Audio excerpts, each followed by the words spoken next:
नमस्कार मित्रों, खेल और खिलाड़ियों की आवाज़ खेलपथ में आपका हार्दिक स्वागत है। दोस्तों, हमारे यहाँ खेलों का विकास किस तरह कैसे होता है, किस तरह खेलों के उत्थान की दिशा में बजट को छीन छीन कर दिया जाता है, किस तरह प्रशिक्षकों की उपेक्षा होती है और भी बहुत सारी बातें हैं जिनकी वजह से हमारा राष्ट्र खेलों में शीर्ष दुनिया के 10 देशों में भी शामिल नहीं है। यद्यपि इस समय बर्मिंघम में राष्ट्रमंडल खेल चल रहे हैं और हमारे खिलाड़ी अच्छा प्रदर्शन कर रहे हैं। इस खेलों के आयोजन में 72 देश शामिल हैं। यानी देखा जाए तो ओलंपिक, यहाँ तक कि एशियाड खेलों से भी कम स्तर की यह प्रतियोगिता होती है। जो भी हो, आयोजन हो रहा है, हमारे खिलाड़ी खेल रहे हैं और देश के खेल प्रेमी लोग यह भी जान रहे हैं कि इन खेलों में किस राज्य के खिलाड़ी किस तरह दमदार प्रदर्शन कर रहे हैं। हाल ही केंद्रीय खेल मंत्रालय ने लोकसभा में देश के विभिन्न राज्यों की अधोसंरचना पर खर्च होने वाले व्यय की जानकारी दी है। हम अपने दर्शकों को, खेल प्रेमी लोगों को यह बताना चाहते हैं कि केंद्र सरकार भी भेदभाव करती है। खेलों के उत्थान की दिशा में समानता का व्यवहार होना चाहिए। किस राज्य के खिलाड़ी कितना अच्छा प्रदर्शन कर रहे हैं, उस राज्य को उतना प्रोत्साहित किया जाना चाहिए। लेकिन केंद्र सरकार ने अधोसंरचना आबाद करने के मामले में गुजरात को सबसे अधिक 608 करोड़ रुपए दिए। इसी तरह से उत्तर प्रदेश, जहां पिछले कई सालों से खेलों के नाम पर सिर्फ तमाशा हो रहा है, उसे भी केंद्र ने 503 करोड़ रुपए दिया है। इसी तरह से अरुणाचल प्रदेश को 184 करोड़, कर्नाटक को 129 करोड़, राजस्थान को 112 करोड़, महाराष्ट्र को 111 करोड़, पंजाब को 94 करोड़, दिल्ली को 89 करोड़, हरियाणा को 89 करोड़, मध्य प्रदेश को 86 करोड़। इस तरह से केंद्रीय खेल मंत्रालय ने खेल अधोसंरचना आबाद करने के लिए देश के राज्यों को 2754 करोड़ रुपए दिए। ये जांचने और समझने वाला कोई नहीं है कि जिन राज्यों को केंद्र सरकार ने अधोसंरचना आबाद करने के लिए पैसा दिया है, उस पैसे का सही सदुपयोग हुआ भी है या नहीं हुआ है।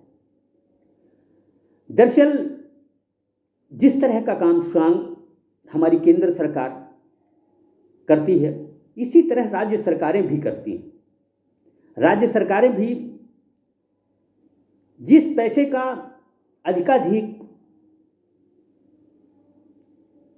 लाभ खिलाड़ियों, खेल प्रशिक्षकों को दिया जाना चाहिए, उसकी बजाय इसके आला अधिकारी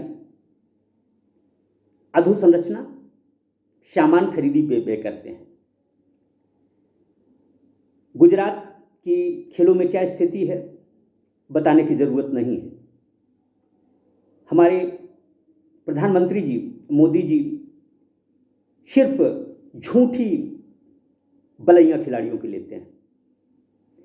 केंद्र सरकार ये सिर्फ जताने की कोशिश करती है कि वो खेलों में अच्छा कर रही है। दरअसल यह सारा का सारा स्वांग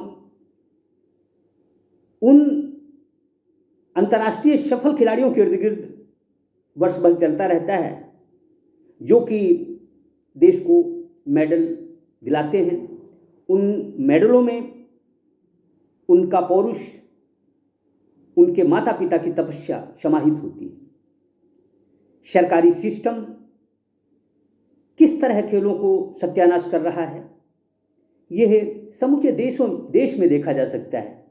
हम भारतीय खेल प्राधिकरण के समूचे सेंटरों को देखकर अंदाजा लगा सकते हैं कि पैसे का किस तरह अपव्यय होता है। दरअसल उत्तर प्रदेश पर या गुजरात पर इतनी मेहरबानी दिखाने के पीछे भी सिर्फ और सिर्फ राजनीति। दरअसल उत्तर प्रदेश देश का आबादी की दृष्टि से सबसे बड़ा राज्य है। 26 करोड़ की आवाम दिल्ली का रास्ता तय करती है। इसलिए ये राज्य खेले या न खेले, इस राज्य को हर मदद केंद्र सरकार से जरूर दी जाएगी। क्योंकि 2024 में लोकसभा चुनाव हैं और प्रधानमंत्री नरेंद्र मोदी तीसरी बार भी देश के सरताज बनना चाहेंगे। केंद्र सरकार गुजरात पर इसलिए मेहरबानी दिखाती है ताकि प्रधानमंत्री नरेंद्र मोदी और अमित शाह जैसे लोग नाराज न हों। इनकी नाराजगी का ध्यान रखा जाता है। उत्तर प्रदेश में पिछले 28 महीने से प्रशिक्षक घर बैठे हुए हैं, दर दर की ठोकरें खा रहे हैं, लेकिन केंद्र सरकार के किसी नुमाइंदे ने, देश के प्रधानमंत्री ने, यहाँ तक कि उत्तर प्रदेश के मुख्यमंत्री तक ने प्रशिक्षकों की सुध नहीं ली। मुख्यमंत्री ने यह भी जानने की कोशिश नहीं की कि इन 28 महीनों में 377 प्रशिक्षकों के निकाले जाने के बाद उनके परिवारों की स्थिति, उनके बच्चों की स्थिति क्या होगी। दरअसल खेलों का ये तमाशा बंद होना चाहिए। यह जो कुछ हो रहा है, खेलों के नाम पर जिस तरह की राजनीति होती है, इससे कुछ भी भला होने वाला नहीं है। जिन लोगों को आज जेल के अंदर होना चाहिए, वे बेशर्म देश विदेश की यात्राएं कर रहे हैं। क्या केंद्र सरकार की, केंद्रीय खेल मंत्रालय की आंखें अंधी हो गई हैं, जो कि भ्रष्ट और बेटियों का शोषण करने वाले लोगों को विदेशों में आयोजन के समय भेजती हैं? क्यों और कैसे ये सब कुछ हो रहा है, यह देखने की बात है। केंद्र सरकार की तरफ से क्या कभी इस बात की मॉनिटरिंग हुई है कि राज्य सरकारों को जो पैसा दिया जाता है वह सही जगह पे यूज भी हो रहा है या नहीं हो रहा है? दरअसल केंद्र के पैसा पर जो ये बंदरबाट हो रही है, यही हमारे देश में खेलों के पतन और अर्श से फर्श पर जाने की मुख्य वजह है। हम यदि बर्मिंघम में चल रहे राष्ट्रमंडल खेलों के प्रदर्शन से इतराने का गुनाह करते हैं तो ये अच्छी बात नहीं है। सबको पता है कि ये प्रतियोगिता ओलंपिक तो छोड़िए, एशियाई खेलों के समकक्ष भी नहीं होती। ऐसे में इतराने से बात नहीं बनने वाली। जय हिंद, जय भारत।